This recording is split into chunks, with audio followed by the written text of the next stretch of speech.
नाज़रीन किराम आदाब, मैं आपका मेज़बान मोहम्मद अनस कादरी दस्तक टुडे चैनल पर आपका इस्तकबाल करता हूँ। चुनावी बातचीत में आज हमारे साथ मौजूद हैं एडवोकेट और सोशल एक्टिविस्ट मोहम्मद राफ़े साहब। आज इनसे कुछ अहम मुद्दों पर बातें करेंगे, कुछ अहम बातें जानने की कोशिश करेंगे और आप तक पहुँचाने की कोशिश करेंगे। सबसे पहले तो हम आपका बहुत बहुत इस्तकबाल करते हैं। शुक्रिया। और आपसे ये सवाल करना चाहते हैं कि लोगों की जहन साजी में, लोगों के माइंड मेकअप में मीडिया का बहुत अहम रोल होता है कि दिन रात हम न्यूज़ देखते रहते हैं, पोर्टल्स पढ़ते रहते हैं, यूट्यूब चैनल्स पे हम खबरें पढ़ते रहते हैं। तो आप इस चुनाव में मीडिया को कहाँ देखते हैं? मीडिया का क्या रोल है, वो क्या कर रही है इसमें? ये बहुत अहम सवाल है मीडिया के ताल्लुक़ से, जिसको हिंदुस्तान में कह लिया जाए कि एक चौथा स्तंभ के तौर पर देखा जाता है। वैसे तो मीडिया की ज़िम्मेदारी ये है कि वो मीडिएट का काम करे, सरकार और आवाम के बीच में मीडिएटर होता है, ठीक है, बीच का काम करता है, वो पुल की हैसियत रखता है। लेकिन कहीं ना कहीं हमें ये देखने को मिल रहा है कि ये पुल बड़ा कमज़ोर होता जा रहा है। आवाम की बात जो है सरकार तक पहुंचाना, ये काम अब नहीं कर रही है मीडिया, या इस तरीके से सरकार की जो बातें हैं वो आवाम तक लाने का काम मीडिया नहीं कर रही है। अगर ख़ास तौर से हिंदुस्तान में मेन स्ट्रीम मीडिया की बात की जाए तो मेन स्ट्रीम मीडिया में जो है लोग सवाल सरकार से नहीं कर रहे हैं, जबकि मीडिया की सबसे बड़ी ज़िम्मेदारी है कि वो सरकार से सवाल करें। अपोजिशन से सवाल नहीं किया जाता है, ठीक है। मीडिया जो होती है उसकी ज़िम्मेदारी है तो वो सरकार से सवाल करे, उनकी नीतियों पर सवाल करे, उनके कानून पर सवाल करें, तब जा कर के हम एक मजबूत लोकतंत्र देश बना सकते हैं। लेकिन मीडिया का रोल बहुत अफसोस के साथ कहना पड़ रहा है कि वो अपनी ज़िम्मेदारी अदा नहीं कर रही है। साथ ही साथ मेन स्ट्रीम के अलावा जो सोशल मीडिया है वो सही मानों में अपना हक़ अदा कर रही है कि जो है लोगों के जो ज़मीन के मुद्दे हैं, देश के असल मुद्दे हैं, जो गरीबी है, जो महंगाई है, जो भुखमरी है, जो करप्शन है ना, सही मानों में जो है ये सोशल मीडिया और यूट्यूबर्स ये बातें करके लोगों के सामने सही बातें ला रहे हैं। कुछ लोग ऐसे होते हैं समाज में जो मीडिया एडिक्टेड होते हैं, ठीक है, यानी जो मीडिया ने बात बता दिया उसको पत्थर की लकीर समझ लिया जाता है। तो ये भी हमारे अंदर ये जहन नहीं होना चाहिए, बल्कि हमारी ये ज़िम्मेदारी है कि अगर मीडिया कोई बात बता रही है, कोई बात हम तक पहुंच रही है, तो हम उसको अपने तार्किक जहन से, है ना, उसका विश्लेषण करें, उसको जांचें और अगर वो सही है तो उसको कबूल करें, और अगर गलत है तो उसको रिजेक्ट करने का भी हमारे अंदर हौसला होना चाहिए। क्योंकि आप देखेंगे कि सोशल मीडिया बहुत ज़्यादा जो है जो फेक न्यूज़ वायरल होते हैं, इसमें हम आम लोगों की बड़ा रोल होता है।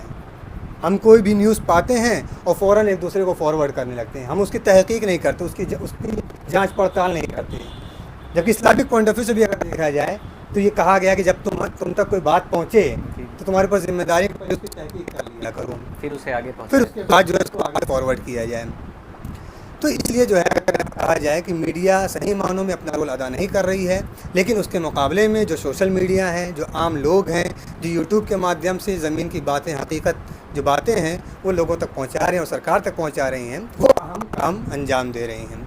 इसमें ये चीज़ हमारे जो फंडामेंटल राइट्स हैं ये चीज़ उसमें शामिल है।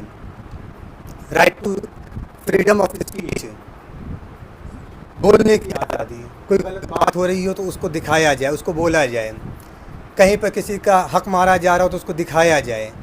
ये हिम्मत, ये जज्बा तमाम नागरिकों के अंदर होना चाहिए। आज तमाम लोगों के हाथ में एक एंड्रॉयड मोबाइल होता है, ठीक है। उनकी ज़िम्मेदारी ये है कि वो जहाँ कहीं भी गलत चीज़ें हो रही हों, जहाँ कहीं भी करप्शन है, भ्रष्टाचार है, घूस मांगा जा रहा हो, तो उनकी ज़िम्मेदारी को उसको रिकॉर्ड करके वो सोशल मीडिया पर डालें। तो इस तरीके से हम जो है कहीं ना कहीं इस तरह करप्शन को भी कंट्रोल कर सकते हैं और मीडिया के सही मानों में ज़िम्मेदारी का हक़ अदा कर सकते हैं। तो ये आपने बड़ी अच्छी बात कही कि लोग मेन स्ट्रीम का मीडिया सवाल नहीं पूछ रहा है बल्कि रूलिंग पार्टी को डिफेंड कर रहा है। बिल्कुल। और दूसरी बात ये कि हमारी भी जिम्मेदारी है कि अगर कुछ गलत काम होता है तो हम उसको रिकॉर्ड करके और स्प्लिट करके और उसको अंजाम कार तक पहुंचाने की कोशिश करें।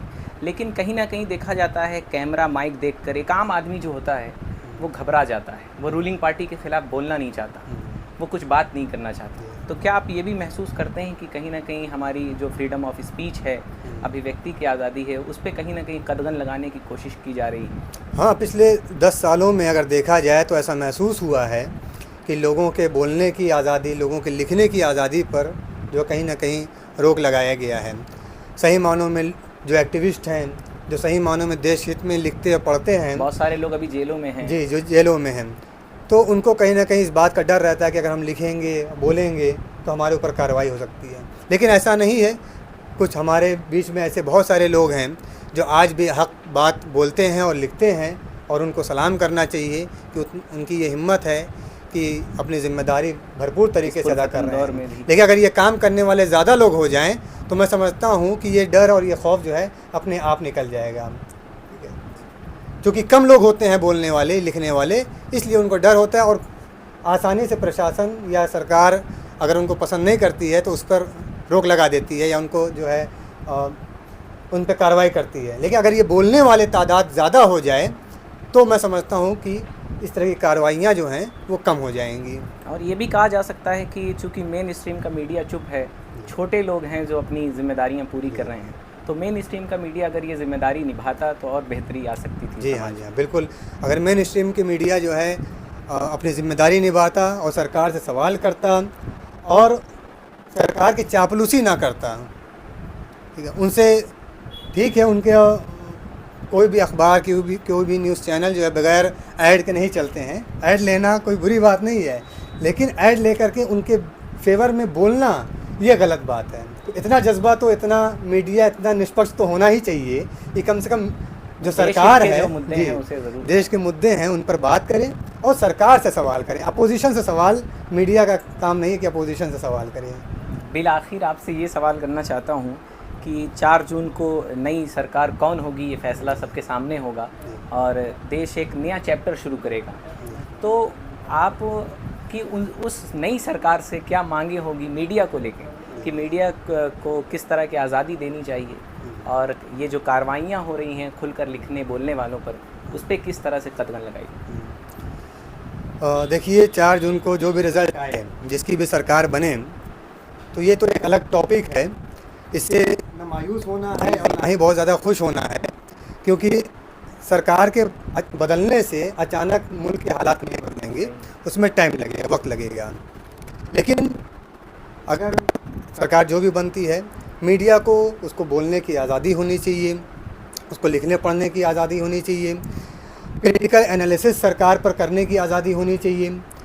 और सही मानों में अगर मीडिया अपना रोल अदा करता रहे तो हम एक अच्छा भारत का निर्माण कर सकते हैं, एक ऐसे देश का निर्माण कर सकते हैं जहाँ पर अदल हो, जहाँ पर इंसाफ हो, जहाँ पर समानता हो, जहाँ बराबरी हो, जहाँ पर धर्म को जो है बेस बना करके नफ़रत का माहौल ना बनाया जाए, जहाँ पर लोगों के मौलिक अधिकार का हनन ना होता हो, उनका वायलेशन ना होता हो। हम एक ऐसी सरकार बना सकते हैं जहाँ पर तमाम चीज़ें हमें मिलेंगी। और हम कोई भी सरकार बने उसे यही उम्मीद करते हैं कि आने वाले वक्त में मीडिया को और पावरफुल बनाया जाए। जो पत्रकार हैं, जो रिपोर्टर हैं, जो अपनी खदमात अंजाम देते हैं, सही मानों में रिपोर्टिंग करते हैं, उनकी सेफ्टी और सिक्योरिटी की भी जिम्मेदारी सरकार को लेनी चाहिए। और सही मानों में उनके लिए कुछ एक अमाउंट भी सरकार की तरफ से जारी होना चाहिए, ताकि उनको भी जो उनकी बेसिक नीड्स हैं, उनके जो घर की ज़रूरियात हैं, वो भी पूरी होती रहें। तो मैं समझता हूँ कि ये बहुत बड़ा काम हो जाएगा। बहुत बहुत शुक्रिया, आपने कुछ अहम जानकारियाँ हमें नाज़रीन तक पहुँचाने में हमारी मदद की। नाज़रीन किराम, बस इन्हीं बातों पर आज का एपिसोड हम इख्तिताम पजीर करते हैं। मैं मोहम्मद अनस कादरी, दस्तक टुडे गोरखपुर।